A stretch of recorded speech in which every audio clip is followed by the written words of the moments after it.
இன்னைக்கு தாம்பரம் சட்டமன்ற தொகுதியில் மட்டும் பல்வேறு திட்டங்களை நிறைவேற்றுகிறோம். இந்த மாவட்டத்தை பிரித்து செங்கல்பட்டை தலைமையிடமாக கொண்டு புதிய மாவட்டத்தை உருவாக்கியது அனைத்து இந்திய அண்ணா திராவிட முன்னேற்ற கழக அரசாங்கம். பெருங்களத்தூர் ஜிஎஸ்டி சாலை இணைக்கும் வகையில் 300 கோடி மதிப்பில் பெருங்களத்தூர்ல உயர்மட்ட மேம்பாலம் கட்டுவதற்கு நடவடிக்கை எடுத்த அரசாங்கம். 25 கோடி மதிப்பில் செட்லப்பாக்கம் ஏரி மேம்படுத்தப்பட்டது.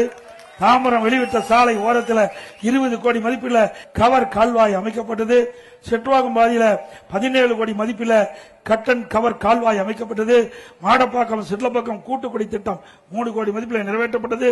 செம்பாக்கம் பகுதியில் ஒருங்கிணைந்த சார்பு பதிவாளர்கள் கட்டப்பட்டது. 92 கோடி மதிப்பீட்டில் மண்டலூரில் சென்னை வெளிவிட்ட சாலை இணைக்கும் வகையில் ரயில்வே மேம்பாலம் மற்றும் 55 கோடி மதிப்பீட்டில் வண்டலூர் கிளாம்பாக்கம் இடையே ஜிஎஸ்டி சாலையில் உயர்மட்ட மேம்பாலம் அமைத்து கொடுக்கப்பட்டது.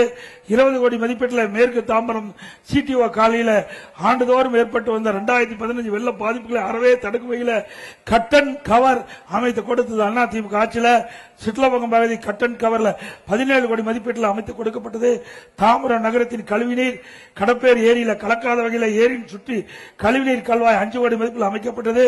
வாடபாக்கம் செட்லபங்கம் கூட்டுக்குடி திட்டம் 3 கோடியில் நிறைவேற்றப்பட்டது. அவனியூ கக்கன் நகர் கால்வாயில மழைநீர் வடிகால் அமைக்கப்பட்டது. தாம்பரம் சட்டமன்ற தொகுதியில் கோரிக்கை வச்சிருக்கிறீங்க. கிழக்கு தாம்பரம் முதல் மேடவாக்கம் வரை மெட்ரோ ரயில் திட்டம் விரைந்து செயல்பட கோரிக்கை வச்சிருக்கிறீங்க. மத்திய அரசோடு தொடர்பு கொண்டு நிறைவேற்றுவதற்கு நடவடிக்கை எடுப்போம். தாம்பரம் மாநகராட்சியில் விடுபட்டுள்ள பகுதியான அதற்கு பாதாள சாக்கடை திட்டம் கொண்டு வரணும் சொல்லி கேட்டுக்கிறீங்க. அதையும் கொண்டு வர நடவடிக்கை எடுக்கப்படும். முடக்கப்பட்டிருந்த சிட்லப்பக்கம் ஏரி மேம்பாடு பணிகளை விரைந்து முடிக்க நடவடிக்கை எடுக்கப்படும்.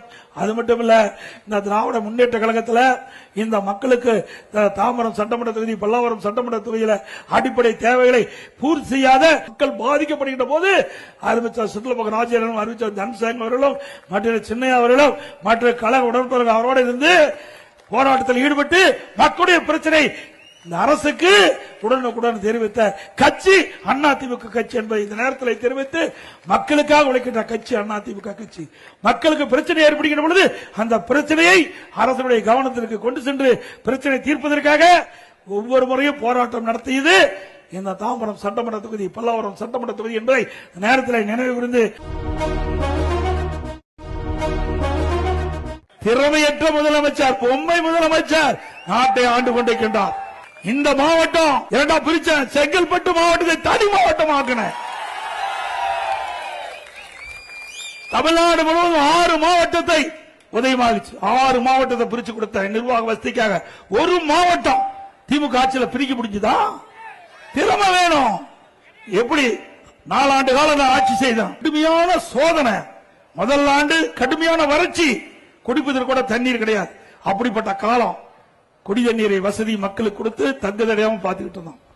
இரண்டாவது புயல், டெல்டா மாவட்டத்தில் கடுமையான புயல், கடுமையா மக்கள் பாதிச்சாங்க. அந்த புயல்ல மீட் எடுக்கிறதுக்குள்ள கொரோனா. ஒரு வருஷம் உங்களுக்கு நல்லா தெரியும். எங்கேயாவது வெளியே போக முடிஞ்சுதா?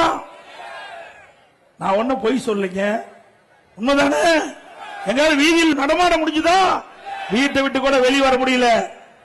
ஒரு புதிய வைரஸ், கொரோனா வைரஸ் காற்றில் எளிதாக பரவி மக்களை தாக்கக்கூடிய அந்த வைரஸ், அதாவது மக்கள் பாதிக்கப்பட்டால் உயிருக்கு ஆபத்து ஏற்பட்டுவிடும் என்று கருதி மக்களை வீட்டிலேயே வைத்து பாதுகாத்தோம்.